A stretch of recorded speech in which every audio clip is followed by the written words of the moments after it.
Hello everyone, कैसे हैं आप सब। होप सो अच्छे होंगे। सो गाइस, आज के इस वीडियो में हम बात करेंगे डिटर्मिनेंट्स चैप्टर के बारे में। तो इसके अंदर हम प्रीवियस ईयर क्वेश्चंस भी लगाएंगे और सारे के सारे कॉन्सेप्ट के बारे में बात करेंगे। तो सबसे पहले मैं शुरू करती हूँ कॉन्सेप्ट के साथ में। तो एक चीज आप हमेशा याद रखना कि जो डिटर्मिनेंट होता है वो हमेशा बनता है स्क्वायर मैट्रिसेस का। आप सिर्फ स्क्वायर मैट्रिसेस का ही डिटर्मिनेंट निकाल सकते हो। अब स्क्वायर मैट्रिसेस क्या होती हैं? तो जिसके अंदर नंबर ऑफ रो इक्वल होती है नंबर ऑफ कॉलम के, उसे क्या बोल देते हैं हम? एक स्क्वायर मैट्रिसेस बोल देते हैं। अब नंबर ऑफ रो और नंबर ऑफ कॉलम क्या होते हैं? तो इसके लिए आपको मैट्रिक्स चैप्टर में जाना पड़ेगा। तो जैसे कि मैंने यहाँ पे मान लिया मेरे पास एक ए मैट्रिक्स है, इसके अंदर एलिमेंट्स है 1 2 3 एंड 4। अब इसमें रो किसे बोलेंगे और कॉलम किसे बोलेंगे, ये सबसे बड़ी दिक्कत होती है। तो देखो, यहाँ पर जो ये हॉरिजॉन्टल होते हैं, ये हॉरिजॉन्टल लाइन है, ये क्या होगी? ये होगी आपकी रो, ठीक है। और ये जो आपकी वर्टिकल लाइन है, ये ऊपर वाली जो ऐसे डंडे होते हैं ना, ऊपर वाले डंडे, ये 11 जो है, ये क्या हो जाएगा आपका? ये हो जाएंगे कॉलम। तो यहाँ पर कितने कॉलम कितनी रो है? First horizontal line, second horizontal line, यानी कि यहाँ पर कितनी रो है? 2 रो है। कॉलम कितने हैं? First vertical line, second vertical line, कितने कॉलम? 2 कॉलम। तो ये मैट्रिक्स कितने ऑर्डर की हो जाएगी?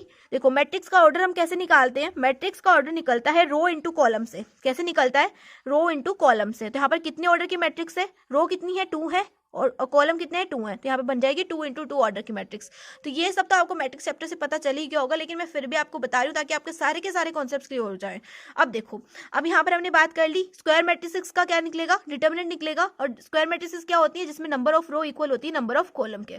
तो यहाँ पर हम हमेशा बात करेंगे 2 इंटू 2 ऑर्डर मैट्रिक्स की, 3 इंटू 3 ऑर्डर मैट्रिक्स की। डिटर्मिनेंट चैप्टर में इसी चीज के बारे में बात होगी, या तो 2 इंटू 2 या फिर 3 इंटू 3 के बारे में। अब 2 इंटू 2 ऑर्डर का डिटर्मिनेंट कैसे दिखता है, ये भी तो पता होना चाहिए। तो जैसे कि मैंने यहाँ पर एक मैट्रिक्स ले ली ए, यही एलिमेंट्स उठा लेते हैं 1 2 3 4। अब इसका डिटरमिनेंट कैसे बनाएंगे? इसको डिटरमिनेंट में चेंज करने के लिए क्या करना पड़ेगा? सबसे पहले यहाँ पे मोड का साइन लगेगा, इस ए को उठा करके यहाँ पे रख देंगे, इज इक्वल्स टू मोड का साइन मैं वापस से लगाऊंगी, इन सभी एलिमेंट्स को उठा करके यहाँ पे रख देंगे। तो ये बन गया आपका डिटरमिनेंट। और कुछ नहीं होता डिटरमिनेंट में, बस खाली ये 2 डंडे होते हैं और आपका डिटरमिनेंट बन जाता है। अब इसको सॉल्व करने के लिए क्या करना पड़ेगा? तो देखो, जब भी आपके पास में 2 इंटू 2 ऑर्डर की मैट्रिक्स हो, उसका डिटरमिनेंट कैसे निकालोगे? इस वाले एलिमेंट को मल्टीप्लाई करोगे इस वाले एलिमेंट के साथ में, इस वाले एलिमेंट को मल्टीप्लाई करोगे इस वाले एलिमेंट के साथ में। तो 4 इंटू 1 हो जाएगा 4, 2 इंटू 3 हो जाएगा 6, और बीच में लगा दोगे माइनस का साइन, ठीक है। हमेशा जब भी हम डिटरमिनेंट को सॉल्व करते हैं बीच में आता है माइनस का साइन। तो यहाँ पर हमारे पास वैल्यू आ जाएगी -2। तो बस आपके पास जो डिटरमिनेंट है इसकी वैल्यू आ गई -2। यही करना है और कुछ नहीं करना। डिटरमिनेंट चैप्टर बहुत ज़्यादा सिंपल है, निहायत ही सिंपल चैप्टर है तुम्हारी 12th मैथ्स का। अब देखो, अब अगर आपके पास में 3 इंटू 3 ऑर्डर की मैट्रिक्स हो तो उस कंडीशन में क्या करते हैं? जैसे कि यहाँ पर मैं मान लेती हूँ 1 2 3 4 5 6 0 0 1, ये मैंने एक मैट्रिक्स ले ली। अब मुझे इसका निकालना है डिटरमिनेंट। तो पहले बनाएंगे मोड का साइन, इसको डिटरमिनेंट का साइन बोलते हैं, और डिटरमिनेंट को कई बार डेल्टा से भी डिनोट किया जाता है, तो कंफ्यूज मत हो ना। यहाँ पर डिटरमिनेंट का साइन बनाएंगे, इन सभी चीज़ों को उठा करके रख देंगे यहाँ पर हो जाएगा 1 2 3 4 5 6 0 0 1।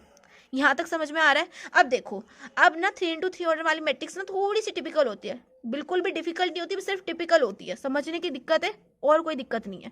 अब देखो, जब भी आपके पास में 3 इंटू 3 ऑर्डर की मैट्रिक्स हो ना, आपको एक छोटा सा रूल फॉलो करना है, और वो रूल क्या है? वो है साइन रूल। यहाँ पर देखिए, फर्स्ट वाला जो एलिमेंट होगा वो पॉजिटिव होगा, सेकंड वाला नेगेटिव होगा, थर्ड वाला पॉजिटिव होगा। ऐसे ही यहाँ पर नेगेटिव होगा, फिर पॉजिटिव होगा, फिर नेगेटिव होगा, यानी कि अल्टरनेट साइन चलेंगे। यहाँ पे positive negative positive alternate sign चलेंगे। ये वाला एलिमेंट पॉजिटिव, इसको नेगेटिव लेना है, इसको पॉजिटिव लेना है, इसको नेगेटिव लेना है, इसको पॉजिटिव लेना है, इसको नेगेटिव लेना है, इसको पॉजिटिव, इसको नेगेटिव, इसको पॉजिटिव, ठीक है। अब इसके अंदर होता क्या है ना, हमें एक्सपेंड करना पड़ता है। क्या करना पड़ता है? एक्सपेंड करना पड़ता है। या तो आप कॉलम के अलोंग एक्सपेंड कर दो किसी मैट्रिक्स को, या फिर आप एक्सपेंड कर दो रो के अलोंग। तो यहाँ पर हमारे पास में 6 ऑप्शन होते हैं। या तो हम कॉलम 1 के अलोंग एक्सपेंड करें, कॉलम 2 के अलोंग एक्सपेंड करें, कॉलम 3 के अलोंग एक्सपेंड करें, ठीक है। या फिर हम करें रो 1 के अलोंग, रो 2 के अलोंग, या फिर रो 3 के अलोंग। 6 के 6 ऑप्शंस में से आप किसी भी ऑप्शन से ट्राई करके देख लेना, आपका आंसर हमेशा सेम आएगा, ठीक है। तो या तो आप कॉलम के अलोंग एक्सपेंड कर दो किसी डिटरमिनेंट को, या फिर आप रो के अलोंग एक्सपेंड कर दो। तो यहाँ पर मैं एक्सपेंड करके बता रही हूँ कॉलम के अलोंग। अब एक्सपेंड कैसे करते हैं? एक्सपेंड करने का तरीका क्या होता है? तो कॉलम 1 के कितने एलिमेंट्स है? ये 3 एलिमेंट्स है ना। फर्स्ट वाले एलिमेंट को यहाँ पर लिखेंगे। अब इसका साइन क्या होगा? इसका साइन होगा पॉजिटिव, ये +1 हो जाएगा। फिर हम लगाएंगे डिटरमिनेंट का साइन। अब देखिए, कॉलम 1 के अंदर जो फर्स्ट एलिमेंट है, इसकी रो वाले एलिमेंट्स को छोड़ देना है, इसकी कॉलम के एलिमेंट्स को छोड़ देना है। हमारे पास बचेगा 5 6 0 1, इसको लिख देंगे हम डिटरमिनेंट के अंदर। फिर देखिए, यहाँ पर सेकंड एलिमेंट क्या है कॉलम 1 का? 4 है ना, यहाँ पे 4 लिखा। यहाँ पर साइन क्या आएगा? माइनस का आएगा। फिर डिटरमिनेंट का साइन लगाएंगे। देखो 4 के रो वाले एलिमेंट्स को छोड़ देंगे, कॉलम वाले एलिमेंट्स को छोड़ देंगे, हमारे पास बचेगा 2 3 0 1। यहाँ पे लिखेंगे 2 3 0 1। अब देखिए यहाँ पर हमारे पास क्या है, 0 है, 0 पॉजिटिव होगा, ऑब्वियसली पॉजिटिव होगा, यहाँ पे हो जाएगा प्लस का 0। अब देखिए डिटरमिनेंट का साइन बनाऊंगी, यहाँ के रो वाले एलिमेंट्स छोड़ेंगे, कॉलम वाले छोड़ेंगे, हमारे पास बचेगा 2 3 5 6। इसको लिख देंगे डिटरमिनेंट के अंदर। यहाँ तक समझ में बन रहा है? बिल्कुल बन रहा है। अब देखो अब ये जो डिटरमिनेंट है इसको कैसे सॉल्व करना है, वही 2 × 2 ऑर्डर वाली मैट्रिक्स की तरह, इस वाली की तरह, है ना। तो इस 1 को मैं यहाँ पे लिखूंगी, 5 × 1 क्या हो जाएगा, 5 हो जाएगा, माइनस का साइन लगाएंगे बीच में, 6 × 0 हो जाएगा 0, माइनस का 4 लिखा, 2 × 1 हो जाएगा 2, 3 × 0 हो जाएगा 0, माइनस का साइन लगाना है बीच में, पॉजिटिव मत कर देना, इसमें कंफ्यूज हो जाते हैं बच्चे। प्लस में 0, 2 6 6 2 12 होता है ना, 5 3 15, यहाँ पे माइनस का 15 हो जाएगा। अब इस चीज को सॉल्व कर लो, 5 - 0 5 होगा, 5 × 1 5, 2 में से 0 जाएगा, 2 बचेगा, माइनस का 4 × 2 हो जाएगा माइनस का 8। यहाँ पे क्या है, 12 - 15 है, 15 में से 12 जाएगा, 3 बचेगा, यहाँ पे बचेगा माइनस का 3, माइनस का 3 जब 0 से मल्टीप्लाई होगा वो बन जाएगा 0, उसको लिखने की जरूरत नहीं है। माइनस के 8 में से 5 को निकालोगे आपके पास बचेगा माइनस का 3, तो यहाँ पर डिटरमिनेंट की वैल्यू आ गई आपके पास में -3। अब इसी क्वेश्चन को, इसी चीज को आपको एक्सपेंड करना है रो 1 के लोग, वही चीज करेंगे, बस यहाँ पे साइन का देख लेना। रो 1 में हम क्या करेंगे, ये वाला साइन यूज करेंगे, ये वाले साइन, ठीक है। तो ऐसे ही जो है हम 3 × 3 ऑर्डर के डिटरमिनेंट्स को भी सॉल्व कर सकते हैं। अब बात कर लेते हैं आगे के फर्दर टॉपिक्स के बारे में। तो यहाँ पर मैंने आपको ये बता दिया कि डिटरमिनेंट जो है स्क्वायर मैट्रिसेस का होता है। दोनों डिटरमिनेंट्स को कैसे सॉल्व करते हैं, 2 × 2 ऑर्डर वाले को, 3 × 3 ऑर्डर वाले को, दोनों को मैंने बता दिया कैसे करते हैं, है ना। एग्जांपल के थ्रू मैंने यहाँ पे समझा दिया है और मैंने पूरी कोशिश करी है कि आपको अच्छे से क्लियर हो गया होगा। अब बात करते हैं नेक्स्ट टॉपिक की। तो नेक्स्ट टॉपिक आता है आपके पास में एरिया ऑफ ट्राइंगल। अब आप बोलोगे दीदू ये डिटरमिनेंट में कहाँ से घुस गया भाई, ये तो हमें पहले से डर लगता है इस क्वेश्चन को करने से, तो है ना। एरिया ऑफ ट्राइंगल का क्वेश्चन तो पहले आता था, तो यहाँ पर क्यों आ रहा है। तो देखो एरिया ऑफ ट्राइंगल तो हमें निकालना है, लेकिन किसकी फॉर्म में, डिटरमिनेंट की फॉर्म में, यानी कि डिटरमिनेंट के रिस्पेक्ट में हमें निकालना है एरिया ऑफ ट्राइंगल, और इसका फॉर्मूला भी डिफरेंट होता है। तो फॉर्मूला क्या होता है, तो एरिया ऑफ ट्राइंगल अगर आपसे बोल दे कि डिटरमिनेंट की फॉर्म में निकालना है, आप क्या करोगे, फॉर्मूला लगाओगे 1/2, यहाँ पे मोड का साइन लगाओगे, यानी कि डिटरमिनेंट का साइन, यहाँ पे लिखोगे x1 x2 x3, ठीक है, y1 y2 y3, और यहाँ पे कर दोगे 1 1 1। अब क्या करना है, ये 3 × 3 ऑर्डर का डिटरमिनेंट बन गया, इसको ऐसे ही आपको खोलना है, फिर 1/2 से मल्टीप्लाई कर देना है, बाकी आपको कुछ भी नहीं करना। आपको x1 x2 x3 y1 y2 y3 की वैल्यू गिवन होगी, आपको वैल्यू सिर्फ इसके अंदर पुट करनी है। ये फॉर्मूला है, ठीक है, एरिया ऑफ ट्रायंगल निकालने का फॉर्मूला है। इसके अंदर वैल्यू पुट करोगे, आंसर आपके हाथ में आएगा। 3 × 3 ऑर्डर का डिटरमिनेंट है, इसको ऐसे ही सॉल्व करना है, ठीक है। आप चाहे कॉलम के अलोंग एक्सपेंड कर देना, रो के अलोंग एक्सपेंड कर देना, वो आपकी मर्जी है, ठीक है। क्वेश्चन में आंसर हमेशा सेम आएगा। अब बात करते हैं नेक्स्ट एक्सरसाइज के बारे में। तो नेक्स्ट टॉपिक आता है हमारे पास में माइनर्स एंड कोफैक्टर। तो चलिए सबसे पहले बात कर लेते हैं माइनस की। तो माइनस का डिनोशन हम करते हैं MIJ से। आई यहाँ पर क्या होता है, आई यहाँ पर होता है रो, और जे यहाँ पर होता है भाई कॉलम। चलो अब हम बात कर लेते हैं एक एग्जाम्पल की, जैसे कि मैंने यहाँ पे ए एलिमेंट लिया है, सॉरी ए हमने यहाँ पर डिटर्मिनेंट लिया है, एलिमेंट नहीं लिया है। तो ए के अंदर एलिमेंट जो है वो है 1 2 3 4 5 6 7 8 9। अब यहाँ पर अगर मैं ऐसे कोई बोल दे कि A11 का माइनर निकाल दो, तो A11 का माइनर क्या होगा, M11 होगा। M11 कैसे निकालेंगे, देखिए M11 का मतलब क्या है, first row first column, first row first column यानी कि 1। इसका मुझे निकालना है माइनर। तो माइनर निकालने के लिए क्या करेंगे ना, 1 की रो के एलिमेंट्स को खा जाएंगे, 1 के कॉलम के एलिमेंट्स को खा जाएंगे, हमारे पास बचेगा 5 6 8 9। इसको लिख देंगे डिटर्मिनेंट के अंदर और इसको सॉल्व कर देंगे। सॉल्व कैसे करेंगे, 5 को मल्टीप्लाई करेंगे 9 के साथ में, जो भी टर्म आएगी वो यहाँ पे लिखेंगे, फिर 8 को मल्टीप्लाई करेंगे 6 के साथ में, जो भी टर्म आएगी यहाँ पर लिखेंगे और उसको कर देंगे माइनस, बस, ठीक है। अब मेरे से कोई बोल दे A22 निकाल दो, A22 का माइनर निकाल दो, A22 का माइनर क्या हो जाएगा, A22 का माइनर क्या हो जाएगा, M22, ठीक है। M22 का मतलब second row second column, second row ये वाली है, ये वाली सेकंड रो है, सेकंड कॉलम ये वाला है, column number second row second column यानी कि 5, ठीक है। अब 5 का माइनर निकालना है, यानी कि इसकी रो के एलिमेंट्स को खा जाओ, कॉलम के एलिमेंट्स को खा जाओ, हमारे पास बचेगा 1 3 7 9। इसको लिख देंगे हम डिटर्मिनेंट के अंदर, इसको सॉल्व करेंगे, हमारे पास माइनर आ जाएगा। तो माइनर निकालना बहुत सिंपल है। अब बात कर लेते हैं हम किसके बारे में, कोफैक्टर के बारे में। तो सबसे पहले बात करते हैं कोफैक्टर के डिनोशन की। तो कोफैक्टर को हम डिनोट करते हैं कैपिटल AIJ से। आई यहाँ पर रो है, जे यहाँ पर कॉलम है। अब जैसे कि आप कोई मेरे से बोल दे कि AIJ क्या होता है, इसका फॉर्मूला होता है, बेसिकली एक फॉर्मूला होता है AIJ का, वो होता है -1 raise to power I plus में J इंटू में MIJ, ठीक है। आपको आई क्या यहाँ पर रो है, जे कॉलम है, आपको क्या करना पड़ता है -1 की पावर लिखनी पड़ती है, उसके बाद में mi जैसे से मल्टीप्लाई करना पड़ता है, फिर आपका कोफैक्टर आता है। जितना लंबा दिख रहा है उतना लंबा नहीं है। तो चलो, जैसे कि अगर मुझे a11 का कोफैक्टर निकालना है तो ये हो जाएगा capital A11 is equals to -1 raise to power, row है 1 और कॉलम भी क्या है 1 है, तो 1 + 1 mij का मतलब क्या होगा, यहाँ पर देखिए मैं a11 का कोफैक्टर निकाल रही हूँ तो यहाँ पर माइनर क्या होगा, m11 होगा। और m11 मैंने आपको ऊपर ही बताया था क्या हुआ था हमारे पास में, जैसे कि मैं पहले वाला एग्जांपल ले लूँ तो m11 की वैल्यू आ जाएगी 5 6 8 9। तो हम क्या करेंगे, देखो -1 की पावर 2 है, तो जहां पर भी आपके नेगेटिव नंबर की पावर पॉजिटिव आ जाए, सॉरी जहां पर भी नेगेटिव नंबर की आ जाए इवन, मैं क्या बोल रही हूँ, जहां पर नेगेटिव नंबर की पावर क्या आ जाए, इवन नंबर आ जाए, तो उस कंडीशन में आप क्या करते हो, नेगेटिव को खा जाते हो। आपके यहाँ पर 1 आएगा, 1 को हम इसके साथ में मल्टीप्लाई करेंगे तो यही टर्म वापस से आएगी और इस टर्म को सॉल्व करने पर हमारा कोफैक्टर आ जाएगा। ठीक है। अब अगर मुझे यहाँ पर निकालना है a22 की वैल्यू, तो a22 की वैल्यू के लिए हम क्या करेंगे, -1 की पावर 2 + 2 करेंगे और m22 कर देंगे। ठीक है, m22 कर देंगे, m22 से यहाँ पे मल्टीप्लाई कर देंगे और आपका कोफैक्टर आ जाएगा। तो कोफैक्टर भी ऐसे ही निकलता है। तो बात कर लेते हैं नेक्स्ट टॉपिक की, या जल्दी जल्दी बताने के चक्कर में ना मैं सब कुछ गड़बड़ करे जा रही हूँ, क्योंकि मुझे तुमसे ज़्यादा टेंशन हो रही है। मुझे पता है तुम्हारे 20 को एग्जाम से, इसी वजह से मैं ज़्यादा जल्दी जल्दी करने की कोशिश कर रही हूँ और उसकी वजह से पता नहीं क्या क्या हो रहा है।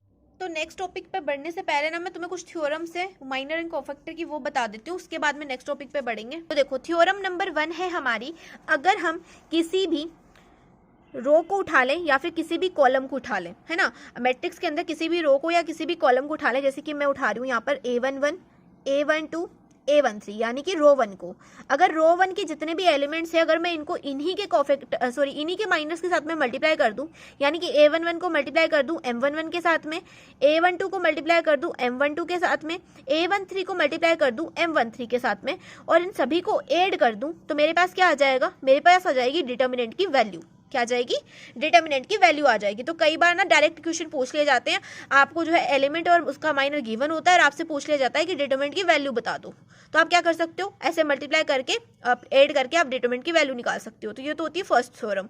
अब सेकेंड थ्योरम आपकी कहती है कि अगर आप किसी भी रो या फिर किसी भी कॉलम के एलिमेंट्स को उसके दूसरी रोज के कोफैक्टर से मल्टीप्लाई कर दो, जैसे कि यहाँ पर अगर a11 को मैं मल्टीप्लाई कर दूं a21 से, यहाँ पर क्या है, ये जो कोफैक्टर है ये सेकंड रो का है ना, इसको मैंने फर्स्ट रो के एलिमेंट्स के साथ में मल्टीप्लाई कर दिया। ऐसे ही a12 को मैं मल्टीप्लाई कर दूं a22 के साथ में, a13 को मैं मल्टीप्लाई कर दूं a23 के साथ में, तो इस कंडीशन में जो वैल्यू होगी वो होगी 0। यह होती है आपकी सेकेंड थ्योरम। और यहाँ पर आपकी जो थ्योरम से कंप्लीट होती है। अब हम बात करते हैं फर्दर टॉपिक्स की। तो हमारे पास जो नेक्स्ट टॉपिक आता है वो है एडजॉइंट।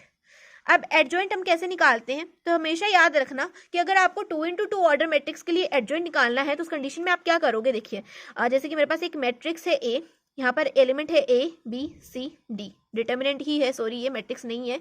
तो देखिए अगर मुझे यहाँ पर इसका एडजॉइंट निकालना है तो मैं क्या करूँगी ना, इन दोनों को इंटरचेंज कर दूंगी, यानी कि A की जगह पे D लिख दूंगी, A की जगह पे D लिख दूंगी और D की जगह पे A लिख दूंगी।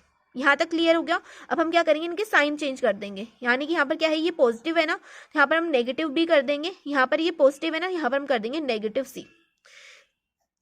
इन दोनों के जो है कन्वर्ट कर देना, इन दोनों को एक्सचेंज कर देना, इन दोनों के साइन चेंज कर देना है।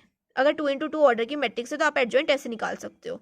अब अगर आपकी आ जाती है 3x3 ऑर्डर की मैट्रिक्स, तो उस कंडीशन में आप क्या करोगे ना, देखिए अगर आपके पास में 3x3 ऑर्डर की मैट्रिक्स है, जैसे कि A इज इक्वल टू है आपके पास में A B C D E F G H I, अगर आपके पास में ऐसे कोई मैट्रिक्स है और आपको इसका एडजॉइंट निकालना है तो इस कंडीशन में आप क्या करोगे ना, इस मैट्रिक्स के कोफैक्टर निकालोगे। पहले तो क्या निकालेंगे, हम इनके कोफैक्टर निकालेंगे। तो यहाँ पर हो जाएगा A11 A12 A13 A21 A22 A23 A31 A33 और A33, A31 A32 A33। अब हम इसका क्या कर देंगे, ट्रांसपोज कर देंगे। ट्रांसपोज का मतलब होता है रो को कन्वर्ट करना है कॉलम के अंदर, कॉलम को कन्वर्ट करना है रो के अंदर। तो यहाँ पर अगर हम इसका ट्रांसपोज करते हैं तो हमारे पास क्या आ जाएगा, ये वाली जो टर्म है ये नीचे आ जाएगी, A11 A12 A13, यहाँ पर हो जाएगा A21 A22 A23 A31 A32 A33।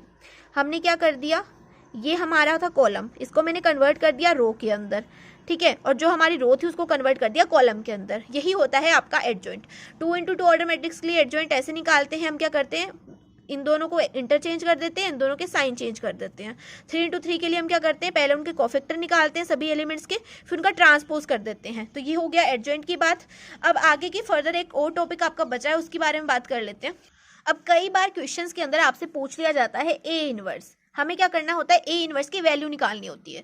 तो ए इनवर्स की वैल्यू कैसे निकालेंगे, ए इनवर्स की वैल्यू निकालने के लिए एक फॉर्मूला होता है 1 में डिटर्मिनेंट ऑफ ए इंटू में एडजॉइंट ऑफ ए।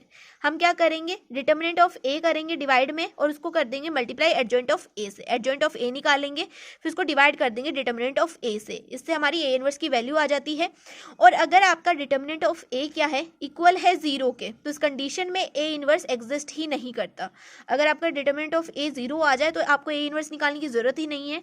लेकिन अगर आपका जो डिटर्मिनेंट ऑफ ए है वो नॉट इक्वल है 0 के, तो इस कंडीशन में जो ए इनवर्स होता है वो एग्जिस्ट करता है। ठीक है, तो ए इनवर्स की वैल्यू निकालने के लिए आपको क्या करना पड़ता है, एडजॉइंट ऑफ ए को डिवाइड करना पड़ता है डिटर्मिनेंट ऑफ ए से।